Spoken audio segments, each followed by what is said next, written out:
నమస్తే, నేను Roja. Welcome to special drive. పశ్చిమాసియా దేశాలకు ఫత్వా టెన్షన్ పట్టుకుంది. సుప్రీం లీడర్ ఖమేనీకి వార్నింగ్ ఇవ్వడంతో అమెరికా, ఇజ్రాయెల్ దేశాలపై గుర్రుగా ఉంది ఇరాన్. ఆ దేశాధినేతలు డొనాల్డ్ ట్రంప్, బెంజమిన్ నెతన్యాహు తీరుపై ఇరాన్ మత పెద్దలు మండిపడుతున్నారు. ఇద్దరు ప్రత్యర్థులను లక్ష్యంగా చేసుకుని విమర్శలు గుప్పిస్తున్నారు. ట్రంప్, నెతన్యాహులను శత్రువులుగా భావిస్తూ ఇరాన్ మత పెద్ద ఆయతుల్లా నాజర్ మకరేమ్ ఫత్వా జారీ చేశారు. దీంతో ఒక్కసారిగా ఇస్లామిక్ దేశాల్లో భయాందోళన నెలకొంది.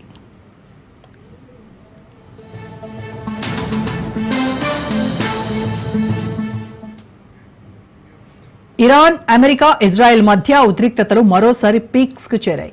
ఇరాన్ అగ్రశ్రేణి షియా మత గురువు గ్రాండ్ ఆయతుల్లా నాజర్ మకారెమ్ షిరాజీ సంచలనాత్మకంగా ఫత్వా జారీ చేశాడు.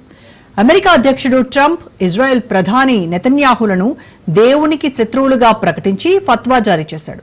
ఫత్వాతో ఫినిష్ చేస్తామంటోంది ఇరాన్. ఇస్లామిక్ రిపబ్లిక్ నాయకత్వాన్ని బెదిరిస్తున్న ఈ ఇరు దేశాల నాయకులను ఓడించాలని ఆయతుల్లా నాజర్ మకరెమ్ షిరాజీ పిలుపునిచ్చారు. ఇస్లామిక్ దేశాలు వారికి సహకారం అందించడం నిషిద్ధమని స్పష్టం చేశారు. ట్రంప్, నెతన్యాహు తప్పులకు పశ్చాత్తాపడేలా చేయడం అవసరమన్నారు షిరాజీ.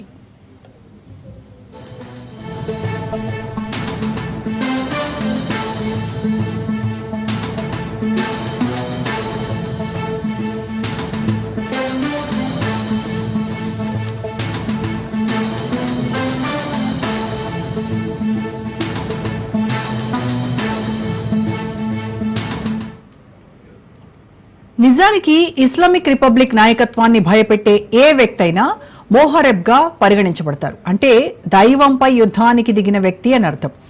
ఇరాన్ మోహరెబ్గా గుర్తించి వారిపై కఠిన శిక్షలు విధించవచ్చు.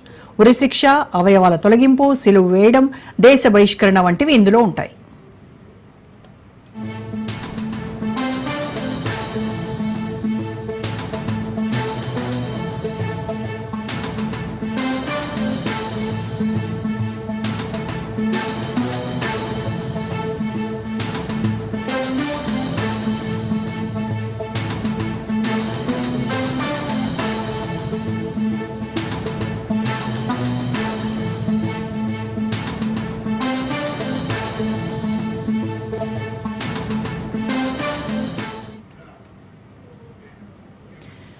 ఫత్వా షియా మతంలోని మార్జాలు జారీ చేసే న్యాయ తీర్పు. ఇది ముస్లిం ప్రభుత్వాలు, వ్యక్తులు పాటించాల్సిన మత అధికారపు ఆదేశంగా పరిగణిస్తారు. ఈ తీర్పును అమలు చేయాల్సిన బాధ్యత అన్ని ప్రపంచ ముస్లింలపై ఉంటుంది. 1989లో రచయిత సల్మాన్ రష్దీపై అప్పటి ఇరాన్ గ్రాండ్ ఆయతుల్లా ఖమేనీ ఫత్వా జారీ చేశారు. ది సాటానిక్ వర్సెస్ పుస్తకాన్ని అవమానకరంగా భావించి సల్మాన్ రష్దీని హత్య చేయాలంటూ ఆయన పిలుపునిచ్చారు. దీంతో జపాన్ అనువాదకుడి హత్యకు గురికాగా పబ్లిషర్లపై అనేక దాడులు చేపట్టారు. 2023లో రష్దీపై కొరడాతో దాడి చేయడంతో ఆయన కంటిని కోల్పోయాడు. తాజా ఫత్వా ప్రపంచ రాజకీయాలు, మత సంబంధాలను మరింత ఉద్రిక్తతల్లోకి నెట్టేసే అవకాశం ఉంది.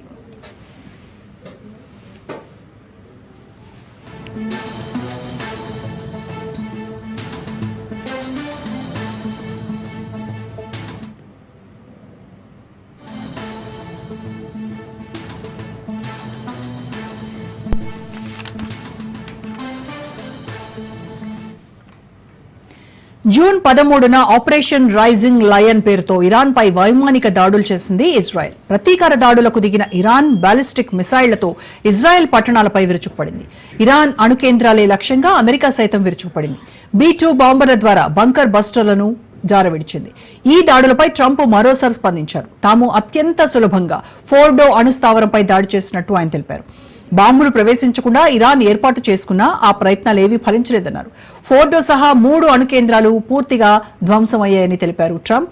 ఇక తాజాగా ఫత్వా జారీ చేసినటువంటి ఇరాన్ మత గురువు, అసలు దాని వెనుక రీజన్ ఏంటి, ఈ ఫత్వా వల్ల ఏం జరగబోతుంది అనేది ప్రముఖ రాజకీయ, సామాజిక విశ్లేషకులు మురళీ మనోహర్ గారు మనతో జాయిన్ అయ్యారు. నమస్కారం మురళీ మనోహర్ గారు. నమస్తే మురళీ మనోహర్ గారు, ఇరాన్ మత గురువు షిరాజీ ఒక ఫత్వాని జారీ చేయడం సంచలనాత్మకంగా మారింది.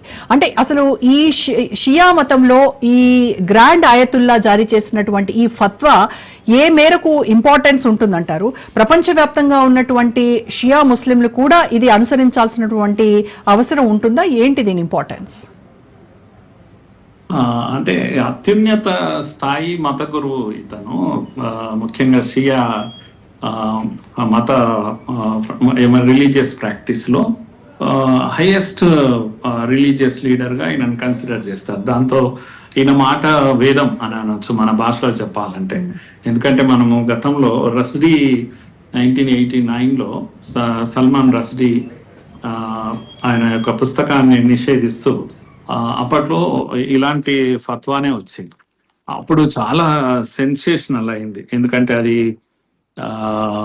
ఆయన రైటర్ అప్పటికే చాలా పుస్తకాలు రాశాడు కనుక, ముస్లిం ఆయన కూడా కనుక ఎక్కడ చంపేస్తారో అని, ఇంకా అంటే ఆయన ఎక్కడున్నా చంపేస్తారో అని, అంత రక్షణ ఇచ్చిన ఎన్ని దేశాలు రక్షణ ఇచ్చినా 2023లో అనుకుంటాను ఆయన పైన దాడి జరిగింది ఒక్కసారి.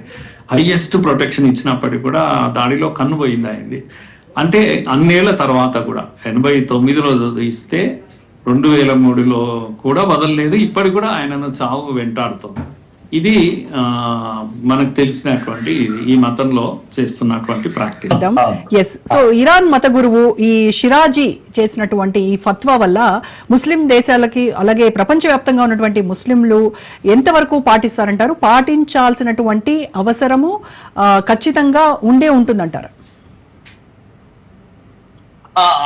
అది మనం ఇప్పుడు చెప్పలేము, కానీ మొత్తానికి గతంలో ఉన్న ప్రాక్టీసెస్ మనం చూసినట్టయితే it will be taken very seriously by the people who follow Shia religious ఇది కదా. కనుక మనం ఎందుకంటే వాళ్ళ శక్తిని బట్టి అవి యాక్షన్ లో ఉంటుందా లేదా, చాలా సార్లు వాళ్ళ శక్తి సరిపోలేదు కానీ యాక్షన్ అమల్లో ఉండింది.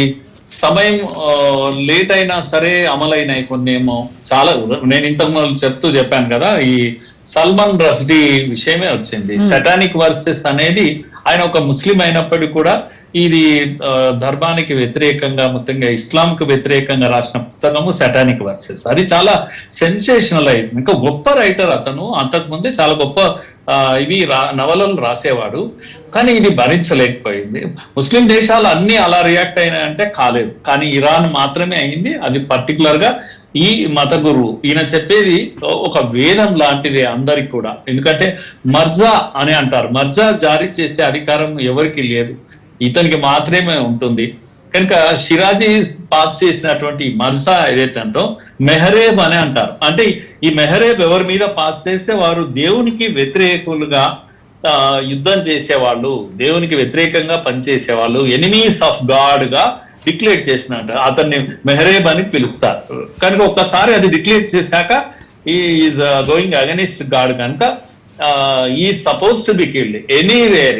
ఎక్కడ అవకాశం వస్తే అక్కడ ఇతన్ని చంపేసేయాలి, కాళ్ళు చేతులు తీసేయాలి వీలైతే, లేకపోతే శవంగా మార్చాలి. ఇలాంటి రకరకాల ఆ చట్టంలోనే ఉంది. వాళ్ళ మెహరేబ్ చట్టమే ఉరిశిక్ష విధించమని, లేదా శిల్వకు ఇది చేయమని, వేలాడ తీయమని, అవయవాలు తీసేయమని, నరికి వేయమని, బహిష్కరించండి ఏది చేత కాకపోతే, ఇలాంటివి అన్ని కూడా వాళ్ళ చట్టంలో ఉంది. చట్టం అయితే బాగుంది, కానీ మీరు అన్నట్టుగా ఇది అమలవుతుందా అని.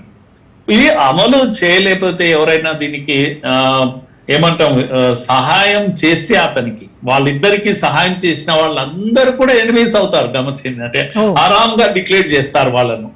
కనుక రేపు భవిష్యత్తులో అమెరికాకు కానీ లేకపోతే ఇజ్రాయిల్ కానీ ఎవరైనా సపోర్ట్ చేస్తే, పాకిస్తాన్ సపోర్ట్ చేసింది ఉదాహరణకు, లేకపోతే ఇంకేదైనా సహకారం అందించినా కూడా వాళ్ళు కూడా ఎనిమీస్ ఆఫ్ గాడ్ గా మారిపోతారు. ఇరాన్ యొక్క చట్టం ఆ విధంగా ఉంది. ఇది అమలు విషయంలో మాత్రం అనేక డౌట్స్ ఉన్నాయి. ఇంతకుముందు నేను చెప్పినట్టుగా సెటనిక్ వర్సెస్ రాసిన అతను 2023లో 89లో 1989లో ఫత్వా జారీ చేస్తే 2023 వరకు అవకాశం రాలేదు. కానీ ఎప్పుడు వేటు పడుతుందో తెలియదు. రక్షణ అమెరికా లాంటి దేశం అతనికి కంప్లీట్ ప్రొటెక్షన్ ఇచ్చినప్పటికీ కూడా ఆయన కూడా బిక్కుమని బతికాడు. ఇన్నేళ్లు బిక్కుమని బతికాడు, వృద్ధుడయ్యాడు. అయినా సరే అతని పైన సడన్ అటాక్ ఒకటి జరిగింది, కన్ను పోయింది అతన్ని. కనుక త్రుటిలో ప్రాణం తప్పించుకున్నాడు అనుకోండి, కానీ ఇంకా బ్రతికే ఉన్నాడు. ఎప్పుడు ఏమవుతుందో తెలియదు.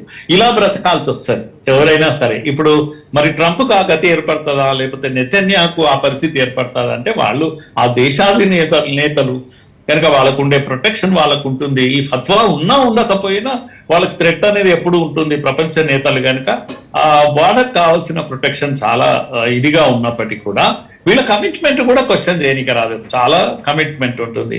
అవకాశం కొరకు ఎదురు చూస్తూ ఉంటారు. ఎప్పుడు అవకాశం దొరుకుతో తెలియదు. ఇలాంటి కొన్ని క్వశ్చన్స్ మన మైండ్ లో ఉంటాయి కనుక ఫత్వా అయితే జారీ చేయబడ్డది. దాని అర్థం ఏంటంటే మెడపైన కత్తి వేలాడుతూ ఉంటుంది. సో అనుక్షణం అప్రమత్తంగా ఉండాల్సినటువంటి పరిస్థితి ఏర్పరిచారు వాళ్ళిద్దరికి మొత్తానికి.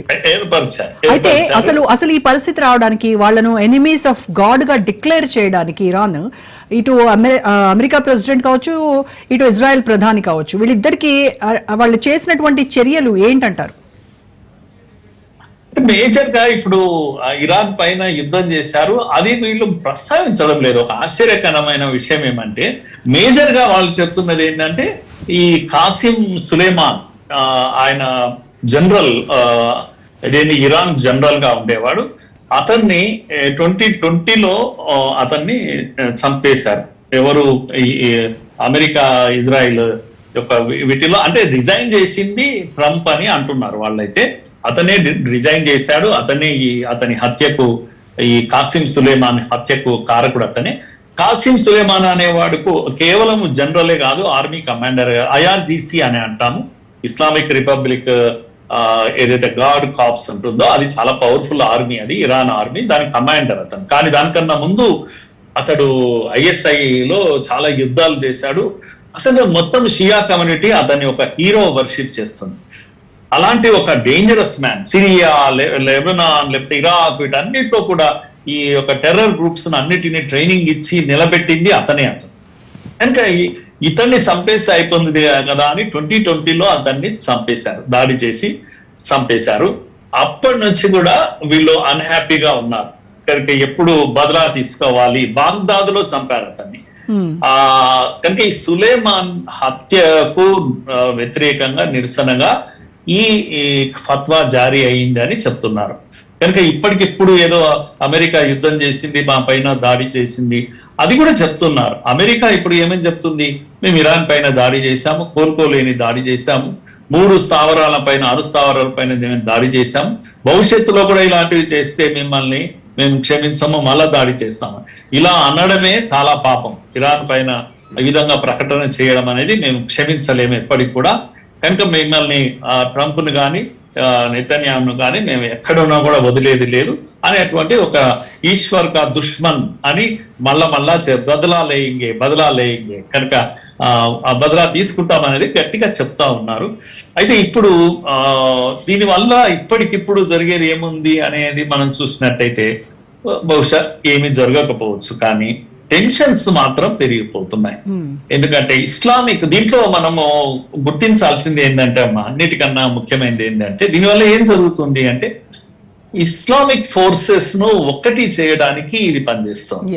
ఎక్కడైనా భూమి మీద ఉన్న ఇస్లామిక్ కంట్రీస్ అన్ని కూడా ఒరే మీకు సిగ్గంటూ ఉంటే ఇగో మన మతం పైన, మన దీనిపైన యుద్ధం జరుగుతా ఉంది, లేకపోతే మనల్ని అవమానాలు చేస్తున్నారు, మనము ఒక ఆత్మగౌరవంతో బ్రతకలేమా ఈ భూమి పైన, చస్తేవి కానీ అనేటువంటి ఒక ప్రేరణ ఈ యొక్క ఇస్లామిక్ వరల్డ్ కి అందరికీ ఒక ప్రేరణ. ఇది ఒక రకమైన టాక్ స్టార్ట్ అవుతుంది. నిర్లిప్తత పనికిరాదు, మనము వాళ్ళకు సహకరించే వాళ్ళందరూ కూడా ఎనిమీస్ అయిపోతారు. కనుక within the community even సున్నీలలో కూడా వాళ్ళను రెచ్చగొట్టేటువంటి ఒక పని జరుగుతుంది. ఫత్వా విల్ నాట్ గో వేస్ట్ నేను అనుకోరు. చర్చ ప్రారంభమవుతుంది. మనం ఇలా బ్రతకాలన్నా, ఆత్మ గౌరవంతో బతకాలి. అవసరమైతే అంతకుముందు మనం ట్విన్ టవర్స్ ను ఎట్లా కొట్టామో వాటిని కొట్టి చూయించాం. కనుక మనం తెగిస్తే ఏదైనా చేస్తాము. అమెరికాను కాదు, ఎవరికి మనం కేర్ చేయాల్సిన పని లేదు. మన మతమే మనకు గొప్ప అనేటువంటి ఒక మెసేజ్ ఇస్తున్నారమ్మా ఈ ఫత్వాలో. ఈ ఫత్వాకి ఒక టైం బౌండ్ అంటూ ఏమి ఉండదు కదా, అంటే లైఫ్ టైం వరకు ఉండడమే. వాళ్ళు చంపేసేంత వరకు కూడా ఈ ఫత్వా అమల్లోనే ఉంటుంది.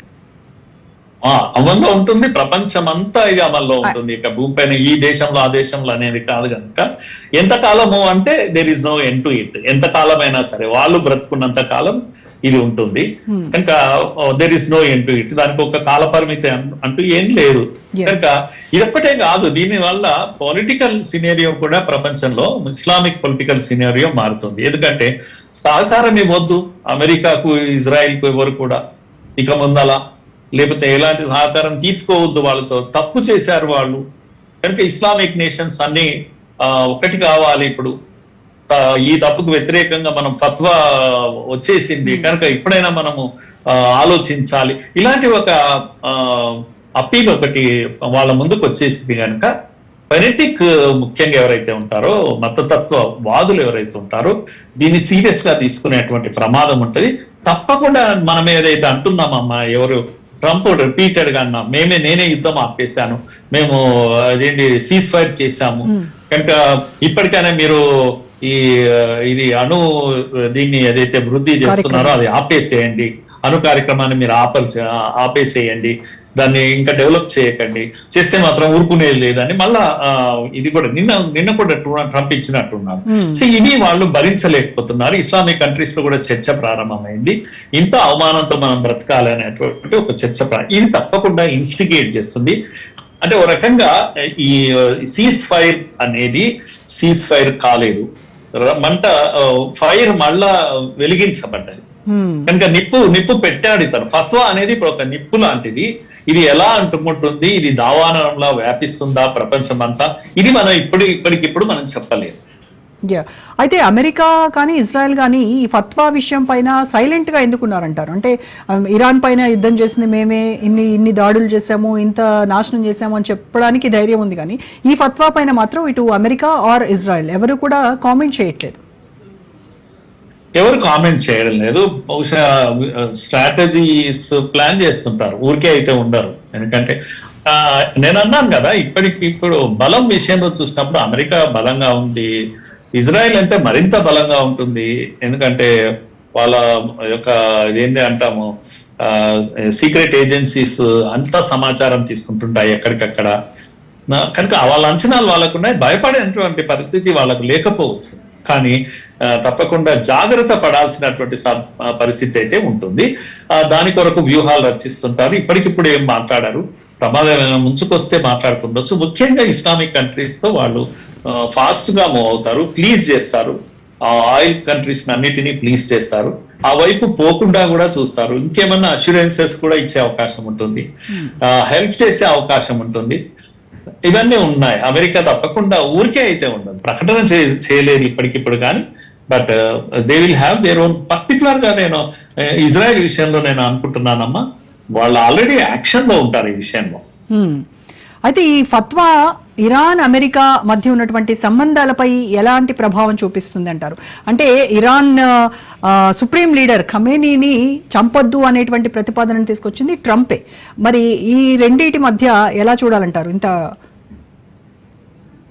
వ్యూహాత్మకంగా ఆయన అంటే ఇరాన్ ప్రజలను రెచ్చగొట్టకూడదు ఈ యుద్ధంలో, మేము చేయాల్సింది ఇదిగో ఈ ప్రమాదం ఏదైతే ఉందో దాన్ని మాత్రమే అడ్రస్ చేస్తున్నాము, మాకు ప్రజల పైన ఎటువంటి ద్వేషం లేదు, మీరంటే మాకు గౌరవం, మీరు బ్రతికుండాలి, సంతోషంగా ఉండాలి, కేవలం మా పని ఇది మాత్రమే చేస్తున్నాం అనేటువంటి ఒక ఇంప్రెషన్ ఇచ్చే ప్రయత్నం చేశాడు ట్రంప్.